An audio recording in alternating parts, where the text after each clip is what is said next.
Everyone, हम जो है क्लास 11th की एनसीईआरटी को लाइन बाय लाइन स्टडी कर रहे हैं।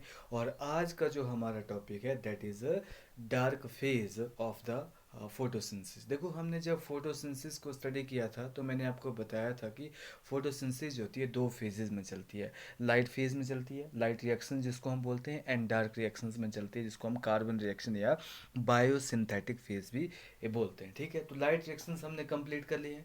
लाइट रिएक्शन में क्या होता है कि आपके लाइट रिएक्शन जो होते हैं वो थाइलाकोइड में चलते हैं। ठीक है, थाइलाकोइड के ल्यूमन में चलते हैं। और इसमें क्या होता है, आपका एटीपी एंड एनएडीपीएच की फॉर्मेशन होती है। और साथ साथ में लाइट रिएक्शन में क्या होगा, आपका ऑक्सीजन जो होगी वो रिलीज होगी। अब यहाँ पे है डार्क रिएक्शंस में क्या होगा, ये आपके जो एटीपी है, एनएडीपीएच है, इनका यूज़ किया जाएगा और कार्बन डाइऑक्साइड को फिक्स किया जाएगा टू फॉर्म ग्लूकोज। और ग्लूकोज को फिर किस में चेंज किया जाएगा, स्टार्च में चेंज किया जाएगा। तो that is called as the dark reaction. ये किसके ऊपर डिपेंड होते हैं, they depend on the product of the light reactions and they are also called as the photosynthetic या बायोसिंथेटिक फेज भी इसको हम बोलते हैं। तो देखो यहाँ पे बी लर्न दैट कि प्रोडक्ट ऑफ लाइट रिएक्शंस होते हैं, ये कौन कौन से प्रोडक्ट होते हैं आपके लाइट रिएक्शंस के, दैट इज आपका एटीपी आपका प्रोडक्ट होता है, एनएडीपीएच होते हैं, they are the product, and oxygen जो होते हैं they are the product of light reactions.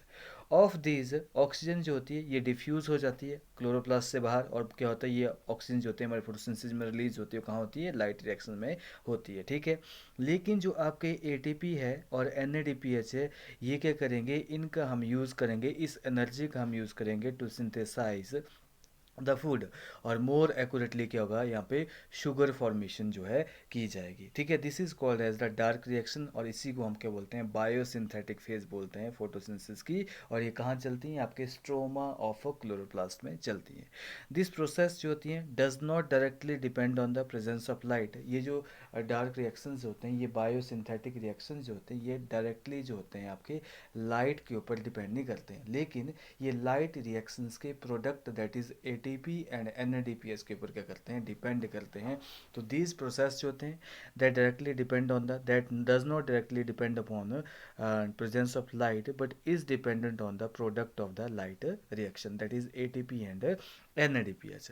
इसके साथ साथ कार्बन डाइऑक्साइड एंड वाटर की भी इंपॉर्टेंस ही होती है, क्योंकि कार्बन डाइऑक्साइड और वाटर क्या करेंगे, वो कंबाइन करेंगे तभी तो आपका शुगर मॉलिक्यूल बनेगा। ये हमने रिएक्शन पहले पढ़ चुके हैं। तो you may wonder how this could be verified. It is simple, immediately जो होते हैं, जैसे लाइट जो होती है अनेबल होती है। ऑब्वियसली अगर मान लो कि आपने लाइट को हटा दिया, ऑब्वियसली आपके एटीपी एनएडीपीएच जितने बने होंगे वो यूज़ हो जाएंगे। लेकिन लाइट अगर प्लांट को नहीं मिल रही है तो एटीपी और एनएडीपीएच की जो फॉर्मेशन है वो भी स्टॉप हो जाएगी, और आपका जो अल्टीमेटली फिर क्या होगा, आपका डार्क रिएक्शन भी स्टॉप हो जाएंगे। तो इसमें है क्या है कि यू मे वंडर दैट कि आपके जो है मतलब wonder how this could be verified, it is simple, immediately after the light become unavailable। ठीक है, तो यहाँ पे क्या होता है, बायोसिंथेटिक फेज जो होती है वो क्या होती है, वो भी कुछ टाइम तक के लिए क्या होती है, कंटिन्यू रहती है, एंड देन जो है वो स्टॉप हो जाती है। और इफ़ देन लाइट जो होती है अगर फिर क्या होगा, वो अवेलेबल बन जाएगी। ठीक है, सिंथेसिस होती है दोबारा स्टार्ट हो जाएगी, तो लाइट दोबारा फिर स्टार्ट होगी तो ऑब्वियसली आपका एटीपी और एनएडीपीएस फॉर्मेशन स्टार्ट हो जाएगी। तो ये चीज़ है, this is called as the dark reaction. तो हम क्या बोलते हैं, कैन बी हैंस से दैट की calling the biosynthetic phase as dark reaction is a मिसनोबर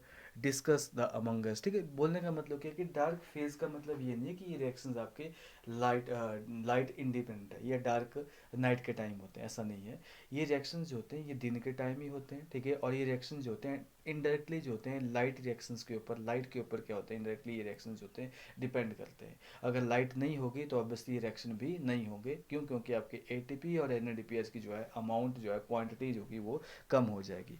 ठीक है, अब हम देखेंगे कि कैसे जो है आपके एटीपी एंड एनएडीपीएस जो होते हैं इनका यूज़ किया जाता है, कैसे इनका यूज़ किया जाएगा बायोसिंथेटिक फेज़ में। हमने जो है पहले ही आपका रिएक्शन जो स्टडी किया है कि जैसे आपका कार्बन डाइऑक्साइड जो होती है वो क्या करती है, वाटर के साथ कंबाइन करती है, और वो क्या बनाती है, वो आपका जो है ग्लूकोज मॉलिक्यूल बनाती है। तो यहाँ पे यही चीज़ होगी कि आपकी कैसे इसमें एटीपी जो है वो हेल्प करते हैं, कैसे कार्बन डाइऑक्साइड जो होती है वो कंबाइन होगी, कैसे आपकी कार्बन डाइऑक्साइड मॉलिक्यूल्स होंगे वो कंबाइन होंगे टू फॉर्म जो आपके वाटर मॉलिक्यूल यहाँ पे बनेंगे। ठीक है, कैसे आपका वाटर मॉलिक्यूल और कार्बन डाइऑक्साइड कंबाइन करेंगे, और कैसे जो आपका कार्बोहाइड्रेट मॉलिक्यूल यहाँ पे फॉर्मेशन होगी। ठीक है, उसके बाद क्या है यहाँ पे, it was of interest to scientist to find out how this reaction जो होते हैं प्रोसीड करते हैं, और rather what was the first, जो आप जैसे मान लो कि कार्बन डाइऑक्साइड कंबाइन करिए तो आपके डार्क रिएक्शन का फर्स्ट स्टेबल प्रोडक्ट कौन सा है। ठीक है, तो जस्ट आफ्टर वर्ल्ड वॉर 2 बहुत सारे एफर्ट्स होते हैं ये पुट किए गए, उसमें बहुत सारे कार्बन डाइऑक्साइड का रेडियो आइसोटोप फॉर्म में जो है मतलब मेल्विन और कैल्विन ने क्या किया, यूज़ किया, और आपके फोटोसिंथेसिस का जो है आपका फर्स्ट जो है डार्क फेज का कौन सा प्रोडक्ट बनता है उस बेसिस के ऊपर जो है हमने प्लांट को क्लासिफाई किया हुआ है। अब देखो कुछ ऐसे प्लांट होते हैं जिनमें कार्बन डाइऑक्साइड जब क्या करेगी, किसी मॉलिक्यूल के साथ कंबाइन करेगी, और पहला जो कार्बन कंपाउंड जो फर्स्ट स्टेबल कंपाउंड बना दैट इज C3 एसिड, और that is called as the C3 phosphoglyceric acid. तो ऐसे प्लांट जिनमें पहला स्टेबल प्रोडक्ट जो है वो क्या था, C3 एसिड था, 3 फॉस्फोग्लिसिक एसिड था, उसको हमने क्या बोल दिया, C3 प्लांट बोल दिया। लेकिन कुछ ऐसे प्लांट है जिनमें फर्स्ट स्टेबल प्रोडक्ट जो है कार्बन डाइऑक्साइड का वो क्या था, वो आपका जो है C4 एसिड था, that is oxaloacetic acid, तो that plant is called as the C4 plant. तो वही चीज़ है कि the use of radioisotope by him in algal photosynthesis study lead to the discovery that कि first carbon dioxide fixation product क्या था, वो 3 कार्बन ऑर्गेनिक एसिड था। तो हमारे कैल्विन और मेल्विन ने क्या बताया कि आपकी जब कार्बन डाइऑक्साइड पहली बार कंबाइन करती है डार्क फेज में, तो उसमें जो फर्स्ट जो आपका स्टेबल कंपाउंड बनता है दैट इज C3 एसिड, और that is called as the 3 phosphoglyceric acid. तो he also contribute to working out the complete biosynthetic pathway, hence इसको हमने क्या बोल दिया, कैल्विन साइकिल बोल दिया। और द फर्स्ट प्रोडक्ट जो आइडेंटिफाई किया गया दैट इज 3 फॉस्फोग्लिसिक एसिड, और इसको हम शॉर्ट फॉर्म में क्या बोलते हैं, PGA बोलते हैं, दैट इज फॉस्फोग्लिसिक एसिड। और इसके पास कितने कार्बन होते हैं, 3 कार्बन होते हैं। ठीक है, 3 कार्बन हो गए। लेकिन scientist also try to know whether all plant, क्या सारे के सारे प्लांट में क्या होता है, फॉस्फोग्लिसिक एसिड बनता है पहला stable product carbon dioxide fixation का। लेकिन क्या कोई और भी ऐसा प्रोडक्ट है जो कि कार्बन डाइऑक्साइड जो है प्रोडक्ट फर्स्ट प्रोडक्ट बनता है आपका कुछ प्लांट में।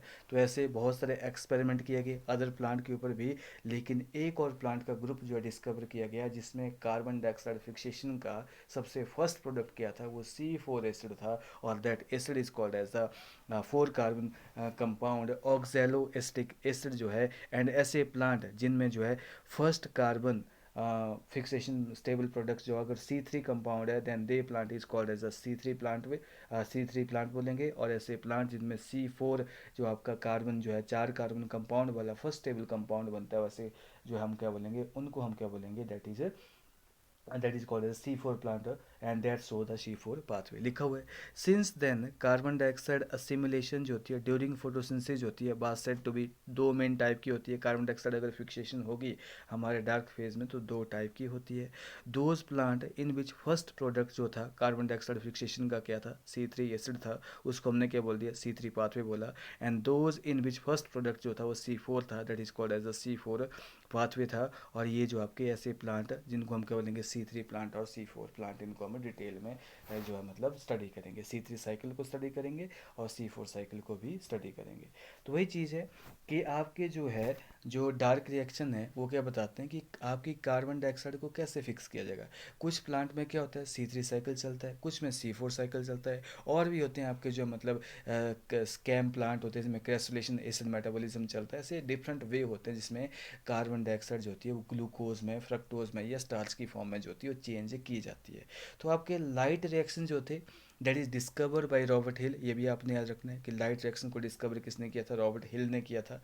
और आपके जो डार्क रिएक्शन है दैट इज डिस्कवर बाय, सबसे पहले जिनको एस्टेब्लिश किया था दैट इज ब्लैकमैन ने क्या किया था, ब्लैकमैन ने क्या किया, इनको डिस्कवर किया था डार्क रिएक्शन। ठीक है, अब देखो आपकी कार्बन डाइऑक्साइड ने क्या किया, देखो अब यहाँ पे क्या है, देखो यहाँ पे बहुत ही इंटरेस्टिंग केस है कि आपकी कार्बन डाइऑक्साइड क्या कर रही है, आपकी कार्बन डाइऑक्साइड क्या कर रही है, कंबाइन कर रही है। ठीक है, और वो क्या बना रही है, किसी मॉलिक्यूल के साथ वो कंबाइन कर रही है, और क्या बना रही है, वो 3 कार्बन कंपाउंड बना रही है, और क्या कर रही है, 4 कार्बन कंपाउंड जो है बना रही है। तो इसका मतलब जो है आपका primary acceptor of carbon dioxide कितने कार्बन वाला होगा।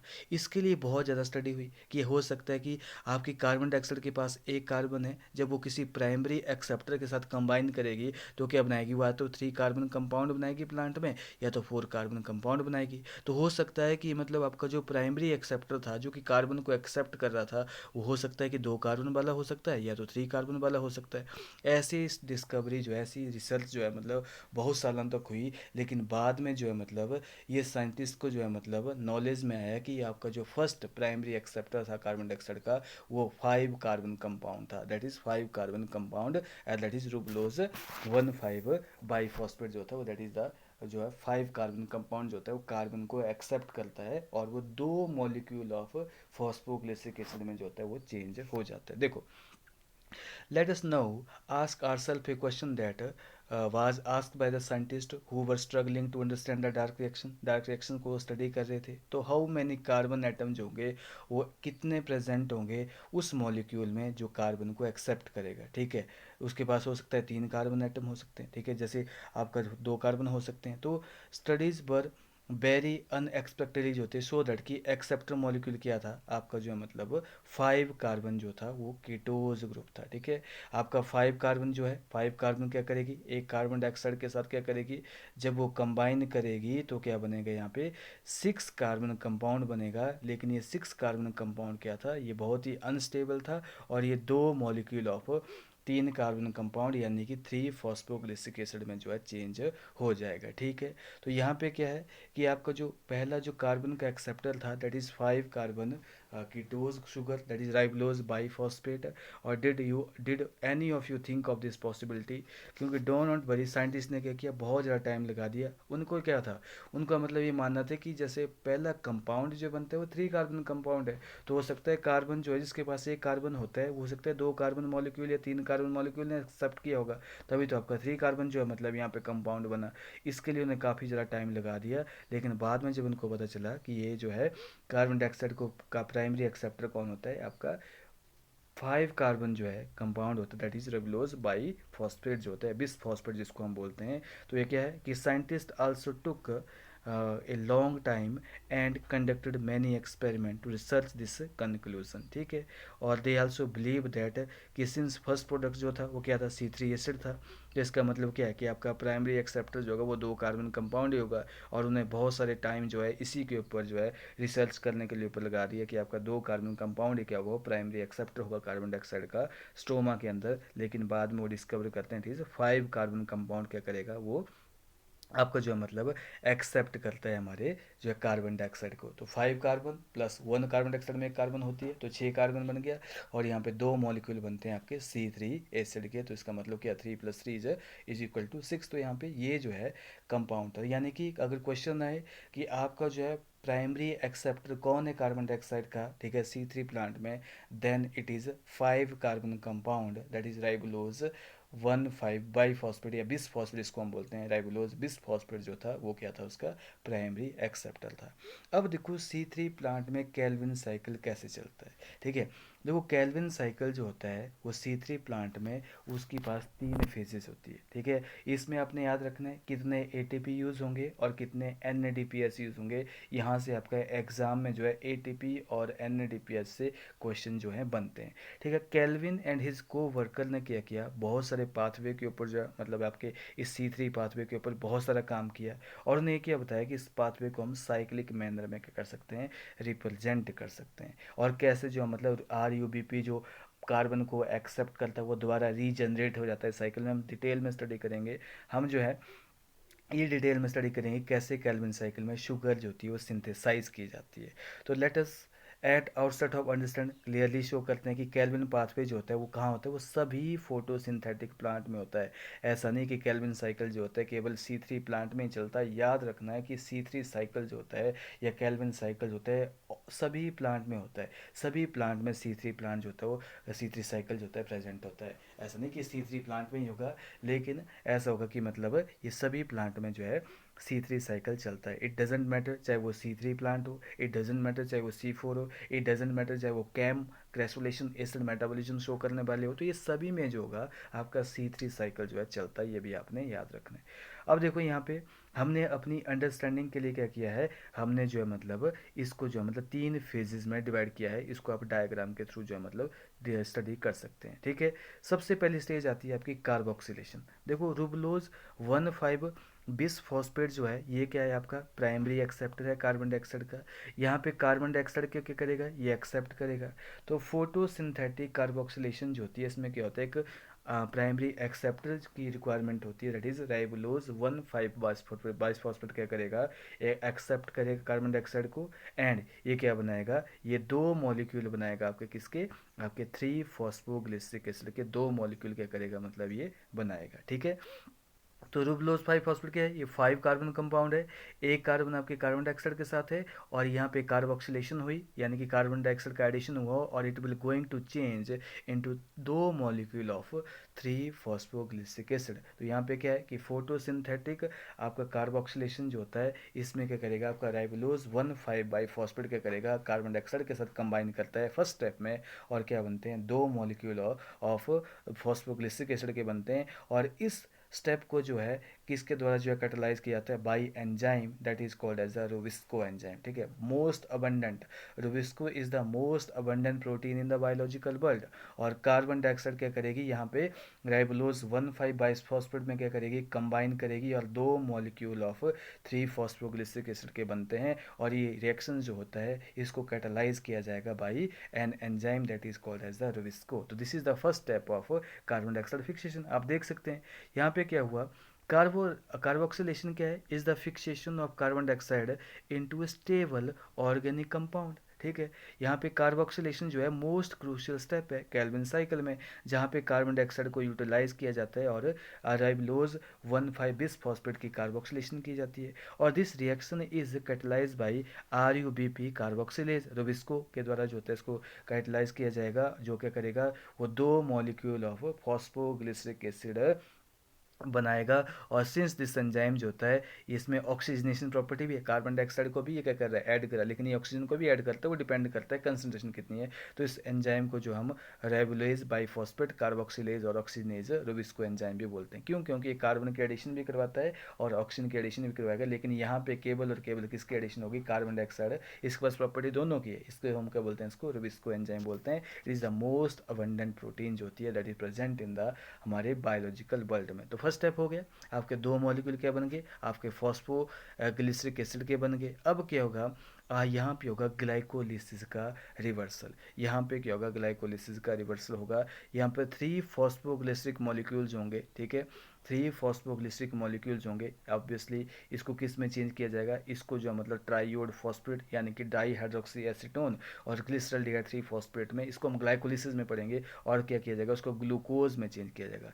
एक फॉस्फोग्लिसरिक एसिड को जब आपने ग्लूकोज में चेंज किया तो यहाँ पे एक ATP का यूज़ हुआ और एक ही NADPH का यूज़ हुआ। लेकिन हमें पता है कि यहाँ पे कितने फॉस्फोग्लिसरिक एसिड बने, यहाँ पे दो बने। तो यानी कि क्या होगा, यहाँ पे दो ATP बनेंगे और साथ में दो ही NADPH का क्या होगा, यहाँ पे यूज़ होगा, बनेंगे नहीं यूज़ होंगे। यहाँ पे दो ATP का यहाँ पे यूज़ हो गया और दो NADPH का इस स्टेप में जो है वो यूज़ होगा। तो सेकंड स्टेप को हम क्या बोलते हैं, रिडक्शन बोलते हैं। तो देर आर सीरीज, इसमें बहुत सारे रिएक्शंस होते हैं जिससे क्या होता है, ग्लूकोज मॉलिक्यूल बनता है। देखो आपकी कार्बन डाइऑक्साइड यहाँ पे फिक्स होगी, और इस स्टेप में क्या होते हैं, आपके दो मॉलिक्यूल ऑफ ATP का जो मतलब यूज़ होता है, और दो ही मॉलिक्यूल NADPH का यूज़ होता है एक कार्बन डाइऑक्साइड को फिक्स करने के लिए, ठीक है। एक कार्बन डाइऑक्साइड को फिक्स करने के लिए क्या होता है, क्योंकि हम क्या ले रहे हैं यहाँ पे इस स्टेप में जो है कार्बन डाइऑक्साइड हम क्या कर रहे हैं, क्योंकि एक ही ले रहे हैं, ठीक है। यहाँ पे एक ही कार्बन डाइऑक्साइड है, और first step is called as a carboxylation, जिसमें ना ही ATP का निर्माण यूज़ हुआ, ना ही आपका जो है मतलब NADPH का यूज़ हुआ। सेकंड स्टेप को हमने क्या बोला, रिडक्शन बोला, जहाँ पे आपके जो मतलब दो मॉलिक्यूल ऑफ फॉस्फोग्लिसरिक एसिड को जो है किस में किया जाएगा, जो कि एक कार्बन डाइऑक्साइड से बने हैं। इसमें दो ATP का यूज़ होगा, दो ही NADPH का यूज़ होगा, और यहाँ पे इसको चेंज कर दिया जाएगा एक कार्बन डाइऑक्साइड को किस में, ग्लूकोज में, ठीक है। ओके जी। अब जो थर्ड स्टेप होगा, थर्ड स्टेप जो होगा that is regeneration of RUBP। अब यहाँ पे थर्ड स्टेप में क्या किया जाएगा, आपके ट्राइयूज फॉस्फेट से क्या किया जाएगा, ट्राइयूज फॉस्फेट से क्या किया जाएगा, इसमें जो है ATP का यूज़ करके जो है मतलब ATP का यूज़ करके जो है ये RUBP जो है राइबोलोज 1,5 फॉस्फेट जो होता है उसका निर्माण किया जाएगा। इसको हम बोलते हैं रीजनरेशन। तो रीजनरेशन क्या होता है, of carbon dioxide acceptor molecule, जो कि उस मॉलिक्यूल का जो है निर्माण किया जाता है, जो कि कार्बन डाइऑक्साइड को पहली बार क्या करता है, एक्सेप्ट करता है, और दैट इज़ RUBP। ये बहुत ही क्रूशियल होता है, ठीक है। अगर हमारा साइकिल जो होता है कंटिन्यू चला जाए, ठीक है, और इसमें क्या होता है, एक ATP का जो है केवल और केवल एक ATP का जो है यूज़ होता है, और this is called as a C3 cycle. अगर देखा जाए C3 साइकिल में क्या हुआ कि एक कार्बन डाइऑक्साइड को फिक्स करने के लिए कितने एटीपी का यूज़ हुआ, अप्रोक्सीमेटली 3 ATP का, 2 सेकंड स्टेप में, और एक जो है मतलब आपको जो है थर्ड स्टेप में, और 2 ही NADPH का यूज़ हुआ, 2 ही NADPH का यूज़ हुआ, इतना तो हमें पता है। एक कार्बन को फिक्स करने के लिए कितना हुआ, आपके 3 ATP का यूज़ हुआ और 2 NADPH का यूज़ हुआ। लेकिन हम रिएक्शन में क्या लिखते हैं, 6 कार्बन डाइऑक्साइड, ठीक है। तो यानी कि 6 साइकिल जब चलेंगे तो यानी कि आपके 18 ATP का यूज़ होगा, और साथ में जो है 12 NADPH का यूज़ होगा, 12 NADPH का यूज़ होगा, और 18 NADPH होते हैं 6 कार्बन डाइऑक्साइड को फिक्स करने के लिए जो है यूज़ किए जाते हैं। यही आपके जो इस रिएक्शन में लिखा हुआ है, यही आपके जो इस रिएक्शन में लिखा हुआ है रिडक्शन वाले टॉपिक में, कि यहाँ पे क्या होते हैं, 2 मॉलिक्यूल और ATP जो होते हैं वो क्या होते हैं, पर कार्बन डाइऑक्साइड फिक्स करने के लिए यूज़ किए जाते हैं। लेकिन हमें पता है कि हमारे पास जो होते हैं 6 मॉलिक्यूल ऑफ कार्बन डाइऑक्साइड को फिक्स करने के लिए जो होते हैं 6 बार ये साइकिल होगा, और इससे क्या होगा कि आपका जो मतलब 18 ATP और साथ में जो है आपके मतलब 12 NADP जो DPH होते हैं ओवरऑल क्या किए जाएंगे, एक्सपेंड किए जाएंगे। तो जैसे hence for every carbon dioxide molecule, जो आपके कैल्विन साइकिल में एक एक कार्बन डाइऑक्साइड मॉलिक्यूल जो केवल क्या कर रहा है, आपके कैल्विन साइकिल में एंटर कर रहा है, तो वहाँ पे 3 ATP जो है वो यूज़ हो रहे हैं, एक सेकंड 2 सेकंड स्टेप में यूज़ हो रहे हैं, और एक ATP तीसरे स्टेप में यूज़ हो रहा है, और 2 NADPH जो हैं यूज़ हो रहे हैं। और it is probably to meet this difference in number of ATP, कितने जो आपके डायरेक्ट रिएक्शन में यूज़ होते हैं, इसलिए जो आपके ATP जो और NADPH जो कि लाइट रिएक्शन में बनेंगे वो यहाँ पे यूज़ होंगे। तो वही चीज़ है, अगर हमने ग्लूकोज बनाना है तो उसके लिए क्या चलना पड़ेगा, 6 बार कार्बन डाइऑक्साइड को आना पड़ेगा, तभी एक ग्लूकोज बनेगा, C6H12O6। इसमें 18 ATP का निर्माण यूज़ होगा और 12 NADPH का यूज़ होगा, तभी जाके जो आपका एक ग्लूकोज मॉलिक्यूल जो है वो फॉर्म होगा। To make 1 molecule of glucose 6 बार जो है आपका जो मतलब ये साइकिल रन करना पड़ेगा, और इसकी वजह से हमें कितना पड़ेगा, हमें जो है 18 ATP मॉलिक्यूल क्या करना पड़ेंगे, खर्च करना पड़ेंगे, और 12 NADPH मॉलिक्यूल क्या करना पड़ेंगे, वो जो है खर्च करना पड़ेंगे। तो this is the C3 cycle. देखो C3 साइकिल सब प्लांट में होता है, चाहे C3 हो, चाहे C4 हो, चाहे कोई भी प्लांट हो, उसमें C3 साइकिल सब में चलता है। लेकिन C3 साइकिल में क्या होता है, फर्स्ट टेबल जो प्रोडक्ट बनता है दैट इज C3 कंपाउंड बनेगा, फॉस्फोग्लिसरिक एसिड बन गया। मैंने आपको बताया कि C3 साइकिल में 3 स्टेप में चलता है। Number 1 is called as a carboxylation, number 2 is called as a reduction, जिसको हम ग्लाइकोलिटिक रिवर्सल भी बोलते हैं, ठीक है, और number 3 is called as a regeneration, जिसमें RUBP का जो है रीजनरेशन किया जाता है। आपके कार्बोक्सिलेशन में क्या करेगा, RUBP जो होगा वो रिस्को की प्रेजेंस में क्या करेगा, वो कंबाइन करेगा और क्या बनाएगा, 2 मॉलिक्यूल बनाएगा फॉस्फोग्लिसरिक एसिड के। और 2 मॉलिक्यूल ऑफ फॉस्फोग्लिसरिक क्या करेंगे वो 2 ATP का यूज़ करेंगे पर कार्बन डाइऑक्साइड के लिए, और 2 NADPH का यूज़ करेंगे, और किस में चेंज होंगे, वो आपके जो ग्लूकोज में चेंज हो जाएंगे। और उसी तरह आपका जो है फिर यहाँ पे जो है तीसरा स्टेप जो होगा उसको हम क्या बोलेंगे, हम उसको रीजनेशन बोलेंगे, जिसमें जो आपका डिस्ट्रॉय हो चुका है राइबोलोज 1,5-फॉस्फेट, उसको हम क्या करेंगे, यहाँ पे राइबोलोज 1 फॉस्फेट होता है, ये राइबोलोज 5 फॉस्फेट होता है, उसको जो है ATP का यूज़ करके जो है राइबोलोज 1,5 फॉस्फेट में जो है द्वारा चेंज किया जाएगा, ताकि नेक्स्ट साइकिल जो है रन कर सके, इसलिए इसका रीजनरेशन होती है। तो इसमें कितने ATP लगे, एक कार्बन डाइऑक्साइड को फिक्स करने के लिए 3 ATP लगते हैं और 2 NADPH लगते हैं। लेकिन एक ग्लूकोज को बनाने के लिए हमें 6 कार्बन डाइऑक्साइड चाहिए होते हैं, तो ऑब्वियसली ये साइकिल कितनी बार चलेगा, 6 बार चलेगा। तो यहाँ पे 18 ATP का निर्माण होगा और 12 NADPH का निर्माण होगा, और उसी तरह क्या होगा आपका जो मतलब ग्लूकोज और स्टार्च का भी निर्माण होगा। तो this is all about your C3 cycle, ठीक है। उसके बाद हम नेक्स्ट क्लास में हम स्टडी करेंगे कि C4 साइकिल क्या होता है, ठीक है, C4 साइकिल और कैम साइकिल क्या होता है। ये तो हो गया C3 साइकिल, ठीक है, ओके।